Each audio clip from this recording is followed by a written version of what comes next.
Minister for External Affairs J Shankar, who is on a two-day visit to Nepal and participated in the 7th meeting of the Nepal-India Joint Commission yesterday, will be wrapping up his visit today.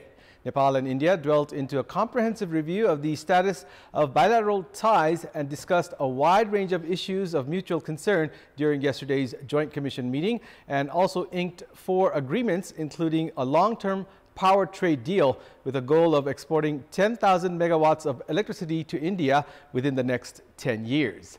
Good morning, I'm Abheudaya Shrestha, and these are the headlines of the hour. Indian Minister for External Affairs J Shankar, to wrap up his 2-day visit to Nepal later today, offers prayers at the Pashupatinath temple and inaugurates a library in Kantipur this morning. Nepal government suspends work permits to Nepali nationals to work in Russia and Ukraine. Foreign Minister Saud prepares to go to Moscow to repatriate Nepali youths serving in the Russian military. The Islamic State claims responsibility for 2 explosions in Iran that killed nearly 100 people and wounded scores at a memorial for top commander Qasem Soleimani. And Indian Foreign Minister J Shankar commits to extending cooperation to the development of Nepali cricket, requests CAN to turn in a proposal within a week. Indian Minister for External Affairs J Shankar, who is on a 2-day visit to Nepal, is scheduled to return home today.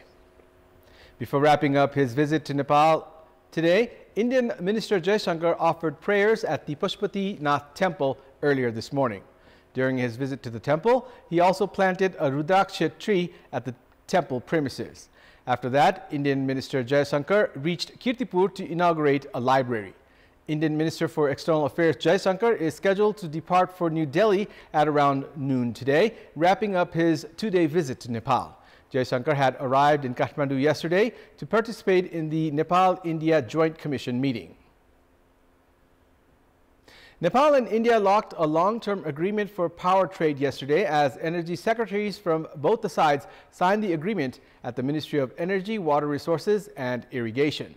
The agreement was signed by Energy Secretary for Nepal, Gopal Sigdel, and his Indian counterpart, Pankaj Agrawal. This has paved way for Nepal to export 10,000 megawatts of electricity to India in the next 10 years. Earlier in June last year, Prime Minister Pushpakamal Dahal had struck an agreement with his Indian counterpart for the same during his 4-day state visit to India. Now that the agreement has been finalized and signed, various government and private companies will sign different periodic agreements to buy electricity from Nepal. The private sectors in both the countries are also allowed to export and import electricity. During the Nepal-India Joint Commission meeting yesterday, foreign ministers of both the countries also inaugurated 3 transmission lines of 132 kVA.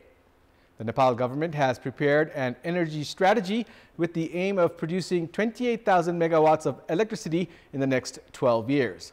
Likewise, the Raksol, Parwanipur and Kushaha Katia transmission line that connect with India's Bihar and Nautanwa Mainahia that connects with Uttar Pradesh were also inaugurated yesterday. In other agreements, the community development project budget has been raised to 200 million rupees from 50 million. India's Minister for External Affairs J Shankar had arrived in Kathmandu yesterday morning with his delegation for the Nepal-India Joint Commission meeting. The private sector has welcomed the long-term agreement for power trade between Nepal and India that was signed yesterday. However, they say that the government must relax policies to meet the country's target of electricity production. Speaking to Kantipur Television, President of Independent Power Producers Association of Nepal, Ganesh Karki, said that the government must revise policies in favor of hydropower project developers in order to meet the target of exporting 10,000 megawatts of electricity within the next 10 years. दिनुपर्छ अब सरकारले र थुप्रै अहिलेका झन्झटिला नियम कानुनमा त गाह्रो हुन्छ किनभने 10 वर्ष भनेको धेरै होइन 10 वर्ष एउटै प्रोजेक्ट बनाउनलाई 5 वर्ष भन्दा बढी लाग्छ त्यसकारणले गर्दा हामीले 10,000 त बेच्नै पर्ने छ खपत गर्नुपर्ने छ त्यसले गर्दाखेरि थुप्रै नीति नियम कानुनहरुमा सम्पूर्ण राजनीतिक दलहरु एक ठाउँमा विकासको लागि एक ठाउँमा उभिएर नीतिगत सुधारहरु गरेर अगाडि बढ्नुपर्छ जस्तो लाग्छ।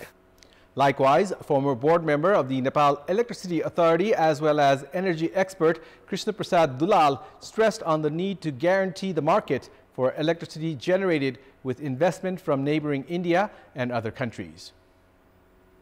नितान्त नेपालीहरुको नेपाली जनताहरुको लगानीमा बनेको प्रोजेक्ट यसमा कुनै पनि विदेशीको लगानी छैन तर संयोगले ठेकदार कम्पनी चाहिँ एउटा चाइनिज थियो तर त्यहाँ अनेकौं कम्पनी मध्ये भारतीय कम्पनीहरु पनि धेरै थिए अब यो लेभलको यो दृष्टिकोणले भारतले हाम्रा विद्युत आयोजनाहरुलाई फिल्टर गर्न चाह्यो भने चाहिँ भोलिको दिनमा सहज रूपमा व्यापारका ढोकाहरु खुल्दैन किनभने हामी विश्व व्यापार संगठनको पनि सदस्य छौं हामीले कसैलाई पनि कुनै पनि ठेकदारलाई बाइकट गर्न सक्दैनौं ओपन कम्पिटिसनमा जाँदाखेरि चाइनिज पनि आउन सक्छन् भारतीय पनि आउन सक्छन्. The government has already prepared energy development plans with a target of generating up to 28,000 megawatts of electricity within the next 12 years. The Nepal Electricity Authority has a target of increasing national consumption to 13,000 megawatts and to sell the remaining 15,000 megawatts to neighboring India, among other countries. It's now time for our segment Public Pulse, where you text us with your opinion. Public Pulse. Here's the question. What do you think of the Nepal-India power trade agreement? Your options are A, difficult to implement, B, a challenge to raise production, and C, possible with willpower. The voting is on. Type NEWS, select your option A, B, or C, and send it to 34001 to share your opinion with us. Indian Minister for External Affairs J Shankar, who is on a two-day state visit to Nepal, met with top brass leaders of various political parties yesterday. The list of leaders meeting with the visiting Indian minister includes President of Nepali Congress Sherbahadur Deuba, main opposition CPN-UML chairperson KP Sharma Oli, CPN Unified Socialist Chair Madhav Kumar Nepal, Janata Samajwadi chairperson Upendra Yadav, Loktantrik Samajwadi Party chair Mahanta Thakur, and Janmat Party chair CK Raut. The meeting with Deuba, Oli and Nepal were held separately, while J Shankar held a joint meeting with leaders of Madhya-centered parties. According to Deputy General Secretary of CPN Unified Socialist Jagannath Khatiwada, J Shankar advised the ruling coalition parties to maintain the current alliance for development and political stability. According to leaders attending the meeting with leaders of the ruling alliance, Indian ambassador to Nepal, Naveen Srivastav, raised the issue of CPN-UML seeking for share of seats at the National Assembly. According to Janmat Party chairperson Raut, during the meeting with Madhya-centered parties, J Shankar suggested the parties to show solidarity in issues of development and of the Madhya region. According to leader Rajan Bhattrai, during the meeting with CPN-UML chair Oli, J Shankar said that India was always ready to support Nepal with its efforts for political stability and development, while Oli had suggested the visiting minister to ensure the implementation of previous agreements signed between the two nations. Earlier yesterday, Indian Minister for External Affairs J Shankar had met with President Ramchandra Paudel and Prime Minister Pushpakamal Dahal at their respective offices. The Nepal government has suspended the issuance of work permits to its citizens to work in Russia and Ukraine. The Department of Foreign Employment issued a notice yesterday saying that it decided not to issue work permits to Nepali nationals in the war-torn countries of Russia and Ukraine following the deaths of Nepalese who joined the Russian military. The department has informed that it decided to ban on issuing work permits to Nepali nationals institutionally or individually in both the countries. According to the Ministry of Foreign Affairs, 10 Nepalese nationals who joined the Russian military have been killed in the ongoing Russia-Ukraine war. The government has applied strict measures on traveling to Russia and Ukraine after the trend of Nepalese going to Russia through other countries did not decrease. Foreign Minister N.P. Saud is making preparations to travel to Moscow in the near future in an effort to request the Russian government to stop recruiting Nepali youth into its military and to repatriate those who are in Russia. The ruling alliance seems prepared to share 6 seats from the National Assembly with main opposition CPN-UML, but with a condition. The coalition is ready to share the seats if the main opposition supports it with the Transitional Justice Bill, which is in consideration at the Law Committee of the Parliament. The meeting held at the Prime Minister's official residence in Abheudaya yesterday had dwelt on the possibility of joining hands with the opposition party as the National Assembly election nears. Meanwhile, CPN-UML has claimed it has not sought for share in the upper house election despite holding discussion for collaboration. CPN-UML Deputy General Secretary Pradeep Gyawali clarified that inter-party discussions were natural and that his party did not demand for its share. In this context, in our Public Voice segment, we had asked people in several provinces whether it is a democratic practice for the ruling alliance and the main opposition making a deal for power share prior to the National Assembly election. Let's take a look at what they had to say.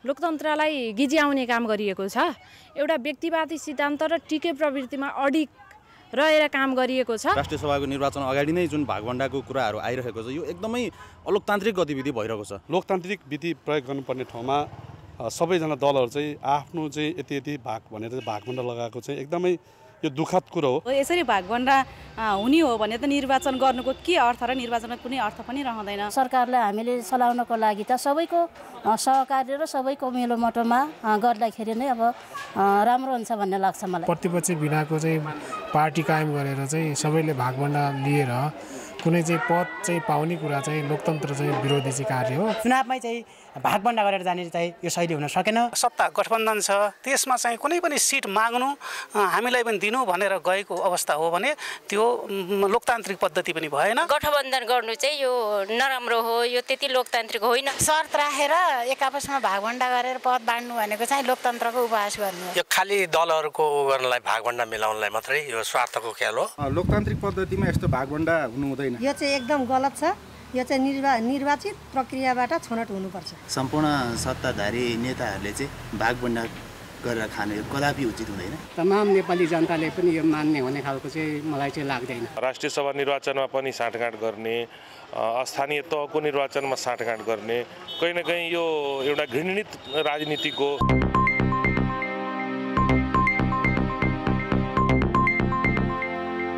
It's time now for the international updates.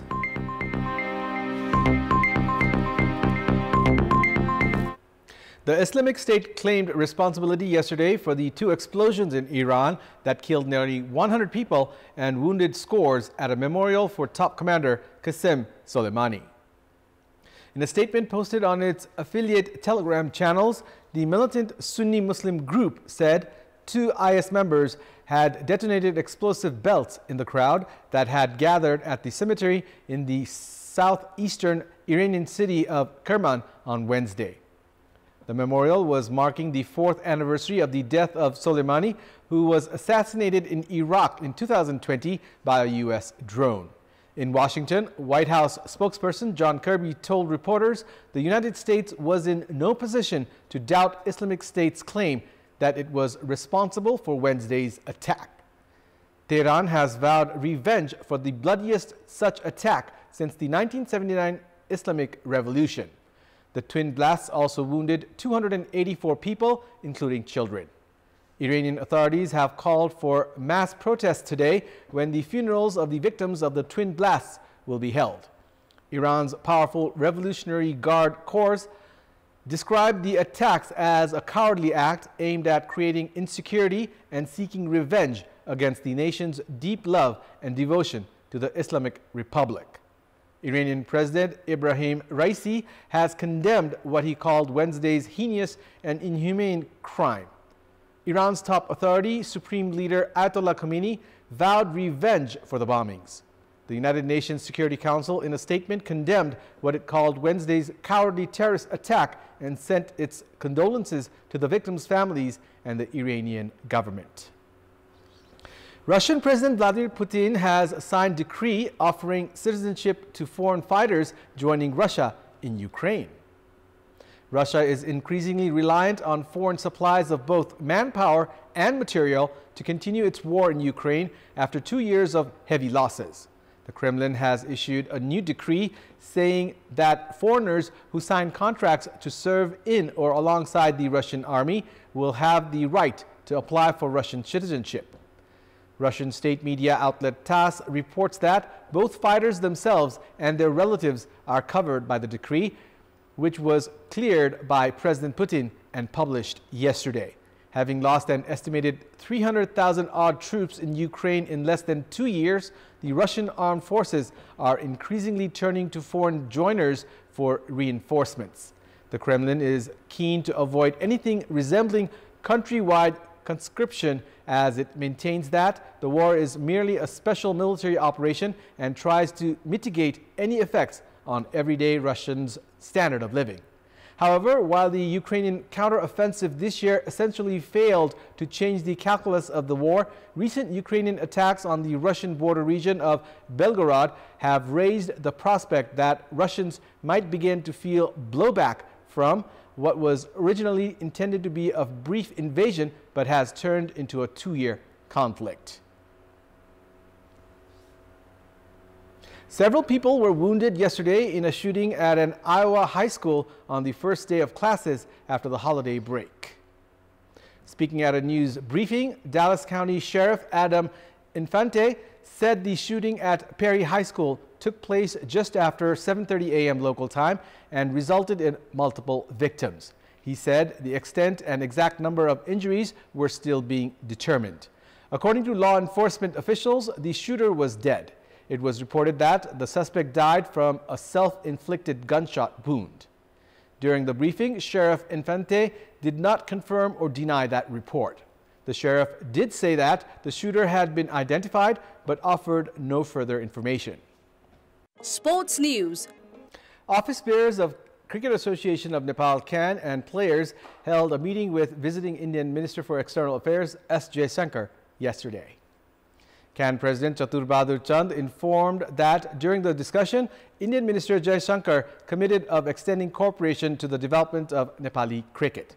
Minister J Shankar had personally called for the meeting with CAN office bearers and Nepali cricketers.